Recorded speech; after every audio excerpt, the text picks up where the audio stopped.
To mark Black History Month, the students of Bloomfield Gulberg are going to read extracts from Nelson Mandela's official biography by Anthony Sampson.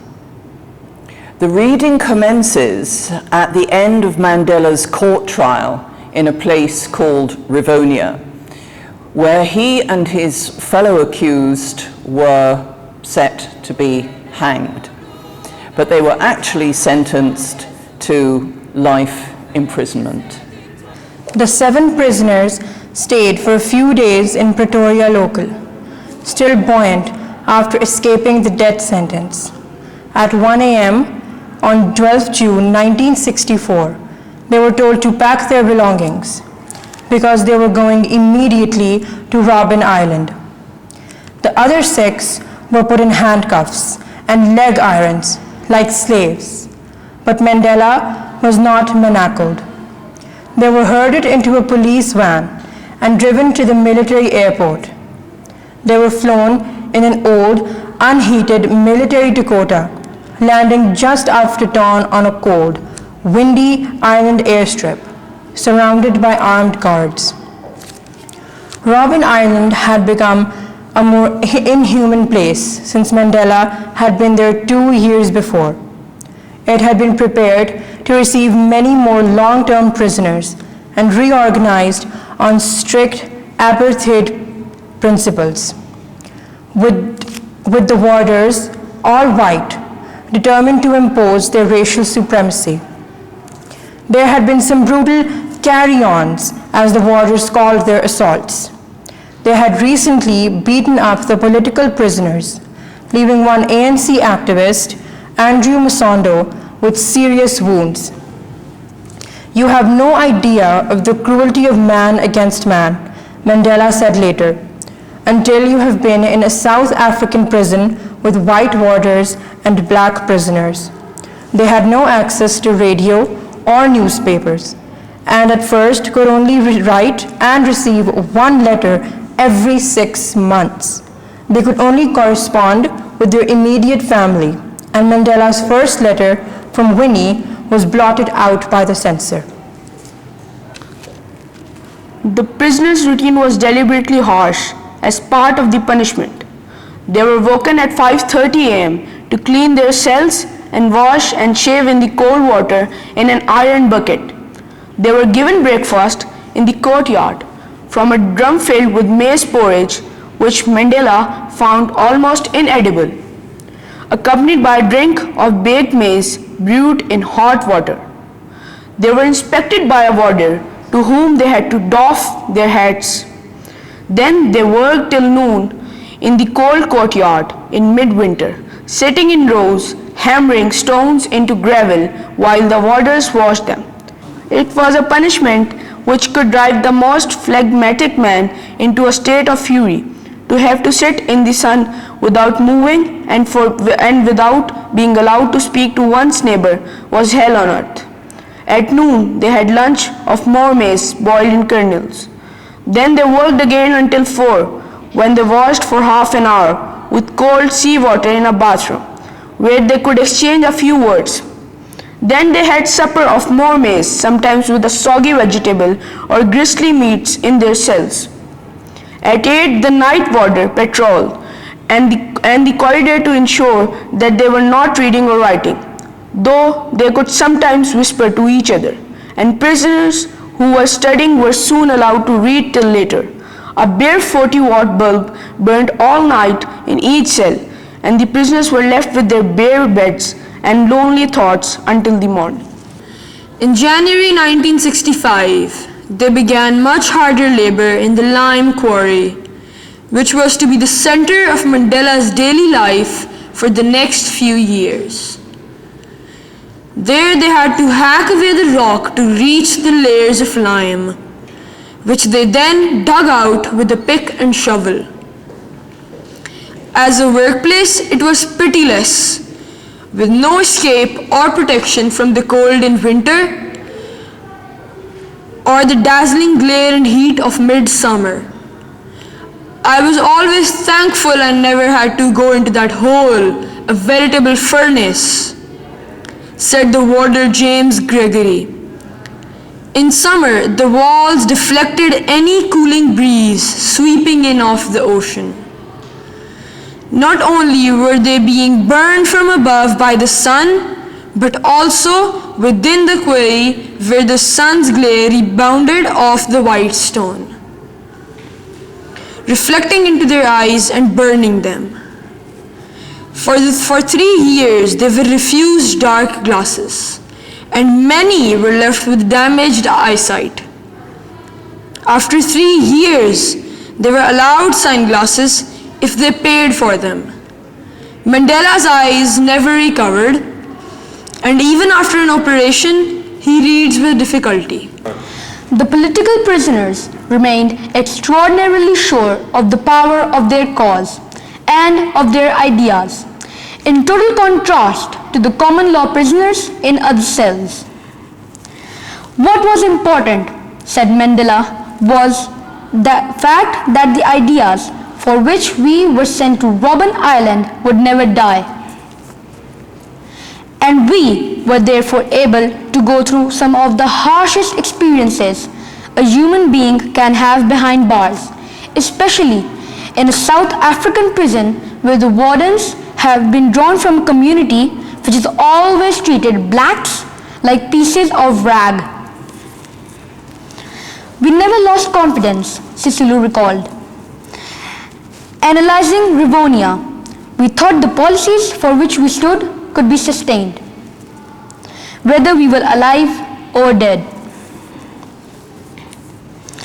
We had confidence in ideas. If you enter prison in a negative spirit, every moment can be hell, said Katharada. Nobody had in mind that Mandela would be president, but we knew we would win. Despite the setbacks, Mandela was convinced, as he wrote in 1975, that in my lifetime I shall step out into the sunshine, walk with firm feet. Man can adapt to the worst of conditions if he feels he is not alone, said MacMaraj, who arrived on Robben Island in early 1965. If he feels he has support in what he is doing. In his first 5 years on Robben Island, Mandela faced 2 family tragedies. In 1968, his sister brought their aged mother from the Transkei to see him, together with his second son and his daughter. Mabel had been apprehensive about the visit, fearful of their mother's health being affected by the sea voyage and the attentions of the police, who took their details as if they were expected her to die. Mandela had last seen his mother very briefly at the Rivonia trial as a bent, frail figure. In the prison, his warder overheard him whispering to Mabel that he was worried about his mother's thin, haggard look, and he was unusually silent after she left. A few weeks later, a telegram told him that she had died. Mandela was filled with self-recrimination about his past neglect of her. As her only son, he asked to be allowed to bury her in the Transkei. He recalled that Nehru had been let out of the prison to take his wife to a tuberculosis clinic in Switzerland, but the government refused to grant him permission, fearing that he might escape. Mandela was distressed that he received no visits from his eldest son Thembi, though he was living in Cape Town. Thembi had often seemed his favorite and brightest child. He had worshipped his father when he went underground in 1961, even wearing his jacket, and proud to share his responsibility and secrets. But Thembi was upset by his parents' divorce and was torn between his father's politics and his mother's religion. He was only 16 when Mandela went to jail. He distressed his father by not writing to him and by marrying very young to the daughter of a shopkeeper in Cape Town, with whom he had 2 daughters. In 1969, when the youngest daughter was only 6 months old, Mandela was given a telegram with the news that Thembi had been killed in a car crash.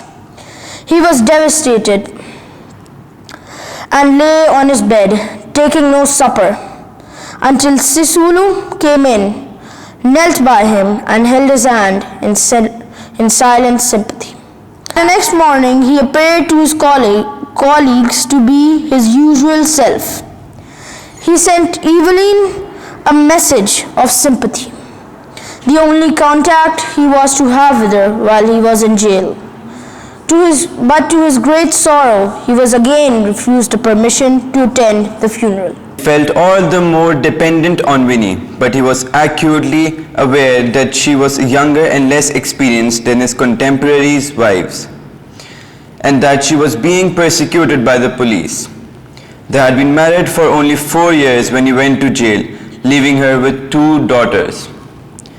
In passionate letters, at first limited to only 2 a year, later 1 a month, he seemed to idealize her without considering her mistakes and shortcomings.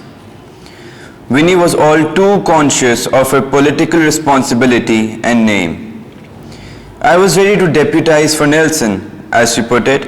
I had to think so carefully what I said as his representative. Winnie made her first visit to Robben Island in August 1964, immaculately dressed, traveling with Albertina Sisulu. She had a brief half-hour encounter with Mandela in a bleak shed near the harbor, out of sight of the cells. She was forbidden to speak Xhosa or to discuss anyone outside the immediate first-degree family. She and Mandela shouted through the window while warders watched and listened on both sides, interrupting if they heard an unfamiliar name. Mandela worried that Winnie had grown thinner and was under obvious stress.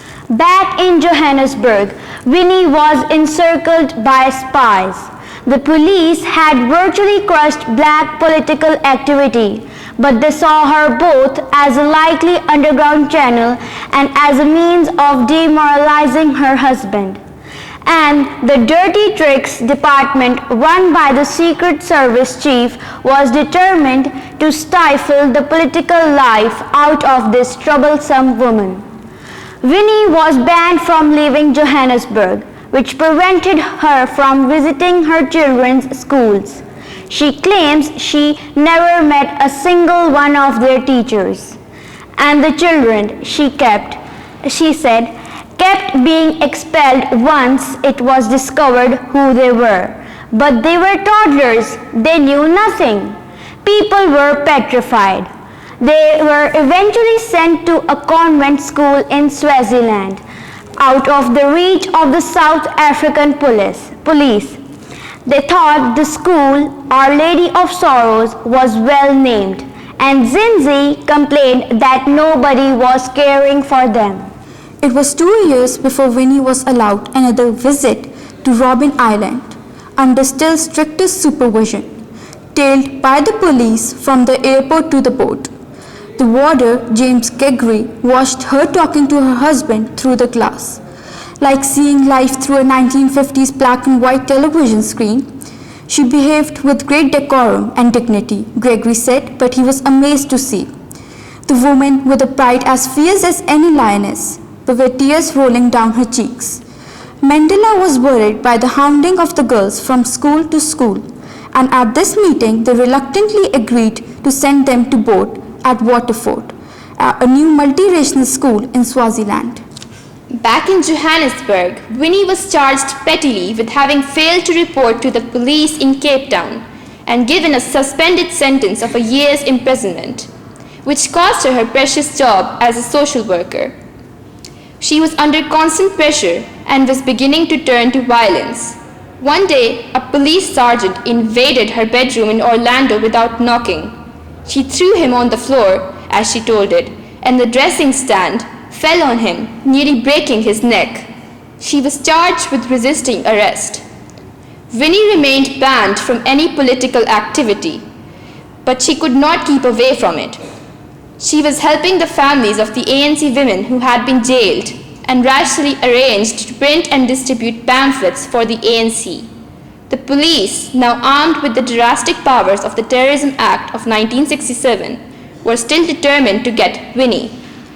They laid an elaborate trap through the informers to provide her with a false network of false friends. They included an Indian crook named Musa Dinath, whom Mandela had originally recommended to her, not knowing about his criminal record. On 12th May 1969, Winnie was arrested with 21 others whom she had rashly involved in her pamphlet distributing operation. The police spy, Gordon Winter, who had befriended her, had intercepted all their communications. The police came for Winnie at dawn, hauling her away from her children. They were grabbing my skirts, she remembers, screaming, "Mommy, don't leave us! Mommy, where are you going?" She was held in solitary confinement in Pretoria, in a small cell with a bucket, a plastic bottle of water, and a Bible. Later, she was interrogated for 5 days and nights by a notorious torturer about her contacts with the ANC and communists, and with her women friends in jail. The police had already extracted confessions from other prisoners, including Mahole Mahonyele, who had turned state witness. "I could not believe his total betrayal of the cause we both worked for," Winnie said later. The flamboyant lawyer, Joel Carlson, whom Mandela had asked to represent Winnie, was allowed to see her and her fellow prisoners after they had spent 200 days in solitary detention. They had not been allowed a bath or shower and were kept in cells 5 feet by 10 feet, sometimes with only 10 minutes a day for exercise.